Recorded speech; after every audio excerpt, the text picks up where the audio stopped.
ఉమ్మడి ఆదిలాబాద్ జిల్లాలో తొలకరి వర్షాలతో వ్యవసాయ పనులు ఊపందుకున్నాయి. ఈ ఖరీఫ్ సీజన్లో రికార్డు స్థాయిలో 17.71 లక్షల ఎకరాల్లో పంటలు సాగవుతున్నాయని అధికారులు అంచనా వేశారు. ఇందులో అత్యధికంగా 10.09 లక్షల ఎకరాల్లో పత్తి సాగు కానుంది. ఎల్నినో ప్రభావం భయాల నడుమ వర్షాలు లేక కొందరు రైతులు రెండోసారి విత్తనాలు వేస్తున్నారు. ప్రభుత్వం ప్రత్యామ్నాయ పంటలను సూచిస్తూ యూరియా, డిపిఏ ఎరువులను అందుబాటులో ఉంచింది. దీనిపై మరిన్ని వివరాలు మా ప్రతినిధి నరేష్ కుమార్ అందిస్తారు.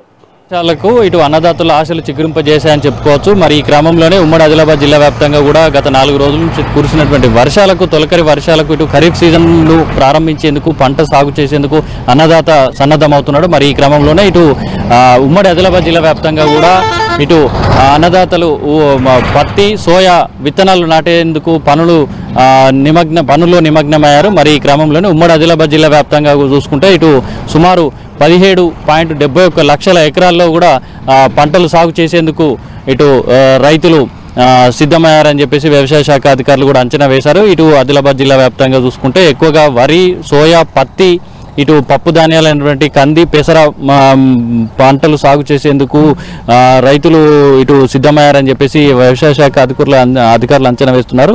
మరి ఈ క్రమంలోనే ఇటు ఎల్నినో ప్రభావంతో కొంత ఆందోళన చెందుతున్నటువంటి రైతాంగం వర్షాలు కాస్త ఆలస్యంగా, నైరుతి ఋతుపవనాలు ఆలస్యంగా కావడంతో వర్షాలు తక్కువగా నమోదవుతున్నటువంటి నేపథ్యంలో ప్రత్యామ్నాయ పంటల వైపు ఏదైతే వర్షాభావ పరిస్థితులు తక్కువగా ఉన్నటువంటి నేపథ్యంలో వ్యవసాయ శాఖ అధికారులు కూడా ప్రత్యామ్నాయ పంటలు వేసుకోవాలని చెప్పేసి రైతులకు కూడా సూచనలు చేస్తున్నారు. మరి ఈ క్రమంలోనే ఉమ్మడి ఆదిలాబాద్ జిల్లా వ్యాప్తంగా చూసుకుంటే ఖరీఫ్ సీజన్లో సుమారు 17.71 లక్షల ఎకరాల పంటలు సాగు చేసేందుకు రైతులు సాగు చేస్తారని చెప్పేసి ప్రణాళికను వ్యవసాయ శాఖ అధికారులు అంచనా వేస్తున్నారు. మరి ఆదిలాబాద్ జిల్లా వ్యాప్తంగా చూసుకుంటే ఇటు ఉమ్మడి ఆదిలాబాద్ జిల్లాలో సుమారు 17.71 లక్షల ఎకరాల ప్రణాళికలు సిద్ధం కాగా ఇటు ఆదిలాబాద్ జిల్లా చూసుకుంటే ఆదిలాబాద్ జిల్లాలో ఎక్కువగా పత్తి సాగు చేస్తూ ఉంటారు.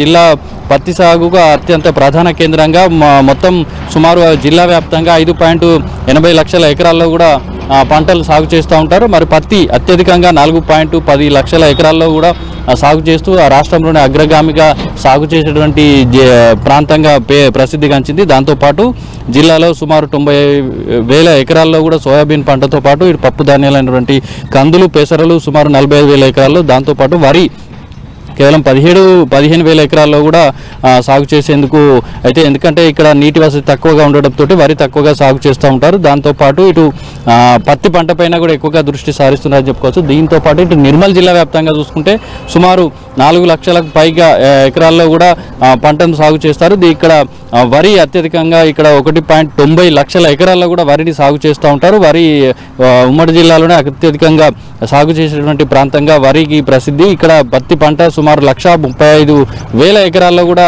పత్తి పంటను సాగు చేస్తారు. దాంతోపాటు సోయాబీన్ 65,000 ఎకరాలు, మొక్కజొన్న, ఇతర పప్పు ధాన్యాలకు సంబంధించినటువంటి పంటలు 20,000 ఎకరాల్లో కూడా సాగు చేసేందుకు రైతులు సన్నద్ధమయ్యారని చెప్పేసి వ్యవసాయ శాఖ అంచనాలు వేస్తుంది. దాంతోపాటు ఏదైతే మంచిర్యాల జిల్లా వ్యాప్తంగా చూసుకుంటే మంచిర్యాల జిల్లాలో ఇప్పటికే రైతులు సుమారు 4 లక్షలకు సుమారు 3.57 లక్షల ఎకరాలు సాగుతుందని చెప్పేసి వ్యవసాయ శాఖ అధికారులు అంచనా వేశారు. వరి సుమారు 1.57 లక్షల ఎకరాల్లో వరి పంటతో పాటు పత్తిని 1,76,000 ఎకరాల్లో సాగు చేస్తారని చెప్పేసి, మొక్కజొన్న 550 ఎకరాలు, కంది పంటతో పాటు ఇతర పంటలు కలిపి సుమారు 29,000 వరకు కూడా 1,000 ఎకరాల వరకు కూడా సాగు చేస్తారని చెప్పేసి వ్యవసాయ శాఖలు ప్రణాళికలు సిద్ధం చేసి అంచనా వేస్తున్నారు. మరి దానికి సంబంధించి వర్షాలు ఆలస్యం అవుతున్నటువంటి నేపథ్యంలో రైతన్నులు ప్రత్యామ్నాయ పంటల వైపు సాగుపై దృష్టి సారించే అవకాశం ఉంది అని చెప్పేసి, దాంతోపాటు వానాకాల పంట సాగు కోసం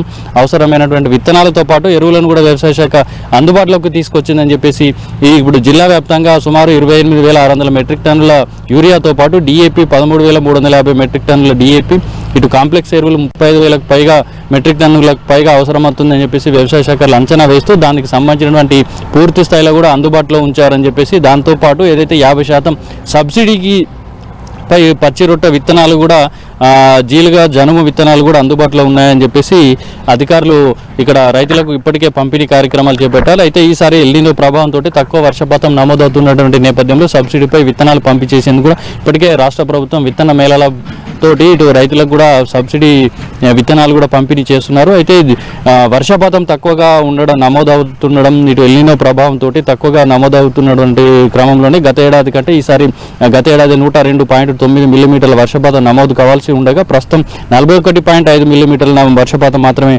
నమోదు కావడంతో ఇటు దిగుబడిపై ఎక్కువ ప్రభావం ఉండి నష్టాలు చవిచూసే అవకాశం ఉన్నటువంటి నేపథ్యంలో దీనికి సంబంధించి ప్రత్యామ్నాయ పంటలు కూడా వేసుకోవాలని చెప్పేసి అధికారులు కూడా సూచిస్తున్నటువంటి పరిస్థితి. ఇక మొత్తంగా చూసుకుంటే ఇటు మంచిర్యాల జిల్లా వ్యాప్తంగా వరి, పత్తితో పాటు ఇటు పప్పు ధాన్యాలు, ఇటు మిరప, ఇతర కూరగాయల పంటలపై సుమారు 10,000 ఎకరాల కూరగాయల పంటలు కూడా సాగు చేసేందుకు, దాంతోపాటు పప్పు ధాన్యాలకు కూడా 25,000 ఎకరాల ఆరుతడి పంటలను కూడా సాగు చేస్తారని చెప్పేసి వ్యవసాయ శాఖ అంచనాలు వేస్తున్నారు.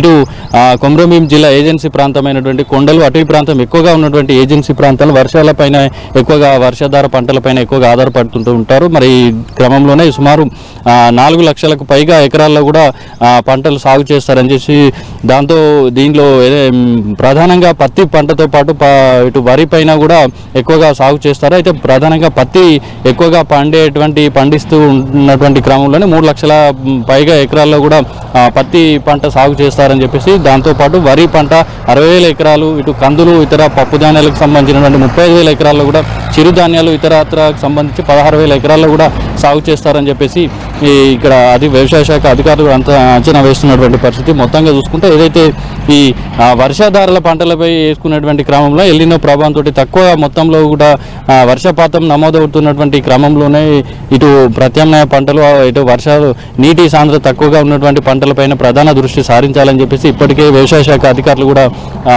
సూచనలు చేస్తున్నటువంటి పరిస్థితి. మొత్తంగా చూసుకుంటే ఏదైతే ఇటు ఉమ్మడి జిల్లా వ్యాప్తంగా కూడా ప్రధాన పంటలు వరి, పత్తి, సోయా పంటలు ఇప్పటికే విత్తనాలు కూడా వేసుకున్నటువంటి పరిస్థితి. మరి ఈ క్రమంలోనే ఇటు వర్షాలు తక్కువగా కురడంతో ఋతుపవనాలు ఆలస్యం కావడంతో వర్షాలు తక్కువగా కురిసినటువంటి నేపథ్యంలో ఇటు కొన్ని విత్తనాలు మొలకెత్తకపోవడంతో కొంత నష్టం చేకూరింది. అయితే మరి రెండోసారి కూడా విత్తనాలు నాటేందుకు కూడా రైతు కూడా సన్నద్ధమవుతున్నాడు. ఇప్పటికే ఇటు పలు ప్రాంతాలు ఇటు చేలలో పంటల్లో కూడా ఇప్పుడు దున్ని ఇటు మొత్తానికి విత్తనాలు నాటి మరోసారి కూడా విత్తనాలు మొలకెత్తకపోవడంతో మరోసారి విత్తనాలు నాటేందుకు కూడా రైతు సన్నద్ధమవుతున్నటువంటి పరిస్థితి. మొత్తంగా చూసుకుంటే ఇది ఉమ్మడి ఆదిలాబాద్ జిల్లా వ్యాప్తంగా కూడా ఇటు సాగుకు రైతన్న సన్నద్ధమవుతున్నటువంటి పరిస్థితి కనిపిస్తూ ఉంది. ఇది ఇక్కడి తాజా పరిస్థితి. వీడియో జర్నలిస్ట్ మహేష్తో నరేష్, మెగా 9 టీవీ, ఆదిలాబాద్.